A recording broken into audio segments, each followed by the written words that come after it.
అధికార పార్టీ నిజాలు వినే పరిస్థితి లేదు. ఏదైనా ప్రజా సమస్యల గురించి అసెంబ్లీలో మాట్లాడదామంటే అర్జెంట్ చేసే పరిస్థితి ఉంది. చంద్రబాబు నాయుడే అదే పనిగా ఎమ్మెల్యేలను స్పీకర్ను అందరినీ పిలిచి ఈ రకంగా క్లాస్ తీసుకున్నారని చెప్పేసి నేను కూడా ఈరోజు పేపర్లో చదవడం జరుగుతోంది. చాలా దారుణం. ఈ ప్రభుత్వం నిజాలు వినే పరిస్థితే లేదు. ఈరోజు చాలా దారుణమైన పరిస్థితుల్లో ఆంధ్ర రాష్ట్రం ఉంది. ఒక పక్క తుఫాన్లతోటి కోస్తా ఆంధ్ర అంతా కూడా ఇబ్బంది పడితే, రాయలసీమ వ్యాపితంగా కూడా ఈరోజు కరువుతో విలవిల్లాడుతున్న పరిస్థితి మనం చూస్తున్నాం. చాలా దారుణం. ఖరీఫ్ లేదు, రబీ లేదు, ఏ పంటలు లేవు, తాగేదానికి నీళ్లు లేవు. ఈ పరిస్థితి అంతా కూడా ఈరోజు ఉంది.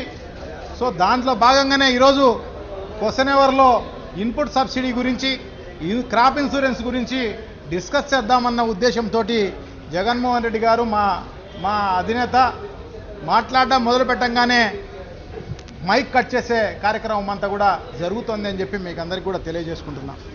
సో ఇప్పటి వరకు దాదాపు మొదటిసారి వాయిదా వేసి గంట సేపు వాయిదా వేయడం జరిగింది, 5 నిమిషాలని చెప్పి. సో మళ్ళీ ఇప్పుడు ఒక 5 నిమిషాలని చెప్పేసి ఒక గంట ఈ రకంగా టైం అంతా కూడా అయిపోజేయడం తప్ప ఇంకో రకమైన కార్యక్రమం కాదు. అది మాట్లాడిస్తే ఎక్కడ నిజాలు బయటపడతాయో అని చెప్పేసి ఇయ్యని పరిస్థితి, ప్రతిపక్షాన్ని గొంతు నొక్కే పరిస్థితి ఈరోజు కనపడుతుంది అని చెప్పి తెలియజేసుకుంటున్నా. ఎంత ఇంపార్టెంట్ అండి ఇన్పుట్ సబ్సిడీ గురించి. దాదాపు మా కాన్స్టిట్యున్సీలోనే చూసుకుంటే 2011, 2012కు సంబంధించిన ఇన్పుట్ సబ్సిడీ కూడా రైతులకు అందజేయలేని పరిస్థితి ఈ ప్రభుత్వానికి ఉంది. 12, 13 అసలు లేదు, 13, 14 అయితే దాంట్లో ఫైనాన్స్ డిపార్ట్మెంట్లో అలౌ చేయొద్దు అని చెప్పేసి ఆర్థిక మంత్రి చెప్పినారని చెప్పేసి పేపర్లో వచ్చింది. ఈ రకంగా ఎందుకంటే పంటలు ఎట్లా పండడం లేదు, కనీసం పెట్టుబడి పెట్టిన దానికన్నా సబ్సిడీ ఇస్తారేమో అని చెప్పేసి ప్రజలందరూ కూడా ఎదురు చూస్తున్నారు, రైతులందరూ కూడా ఎదురు చూసే కార్యక్రమం అంతా కూడా జరుగుతోంది అని చెప్పి మీకు తెలియజేసుకుంటున్నాను. ఇంత ఇంపార్టెంట్ సబ్జెక్టు పైన ప్రతిపక్ష నేత లేస్తే మాట్లాడనీకోకుండా గొంతు నొక్కడం అనేది చాలా దారుణం. ఇటువంటి ఒంటెద్దు పోకడను ఖచ్చితంగా ఖండించాల్సిన అవసరం తప్పకుండా ఉంది అని చెప్పి మీకు అందరికీ కూడా తెలియజేసుకుంటున్నాం.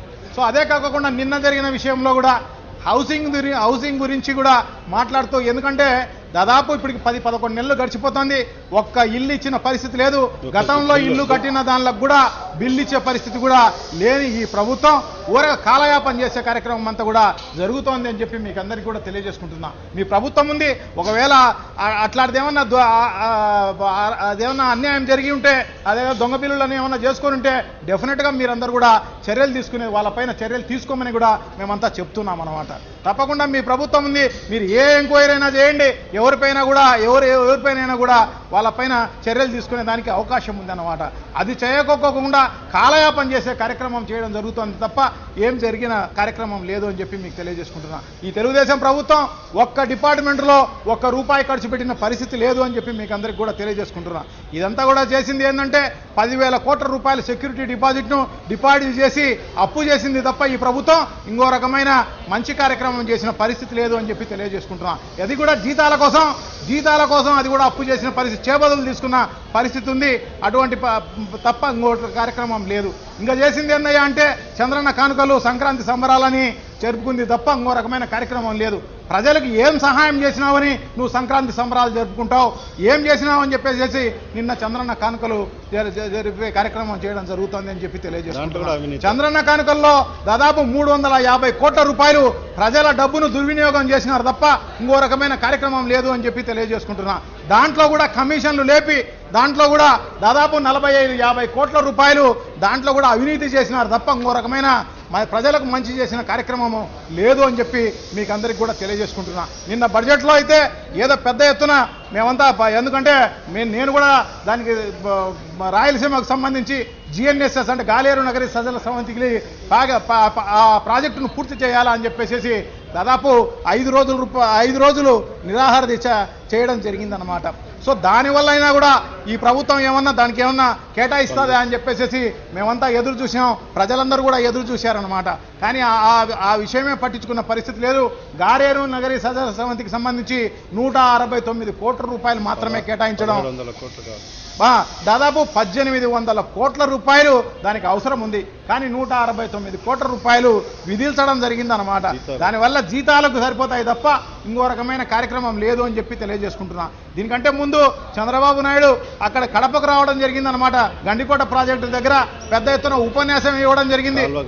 ఆ కాలువ గట్టలపైన మేము పండుకొనైనా కూడా మీకు అందరికీ కూడా నీళ్లు ఇస్తామని చెప్పేసి ఉపన్యాసాలు ఇవ్వడం జరిగింది తప్ప ఇప్పుడు చేతల్లో చేసేటప్పటికీ ఏమీ లేదు అని చెప్పి మీకు అందరికీ కూడా తెలియజేసుకుంటున్నాం.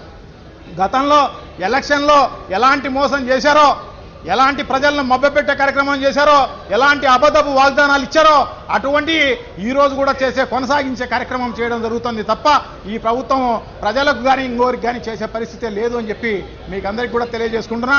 సో అదే కాకుండా జిఎన్ఎస్ఎస్కే కాకుండా హెచ్ఎన్ఎస్ఎస్ కూడా 200 కోట్ల రూపాయలు మాత్రమే పెట్టడం చాలా దారుణం అని చెప్పి తెలియజేసుకుంటున్నా. ఎందుకంటే దాదాపు దానికి 1450 కోట్ల రూపాయలు హెచ్ఎన్ఎస్ఎస్ కు అవసరం ఉంది అన్నమాట.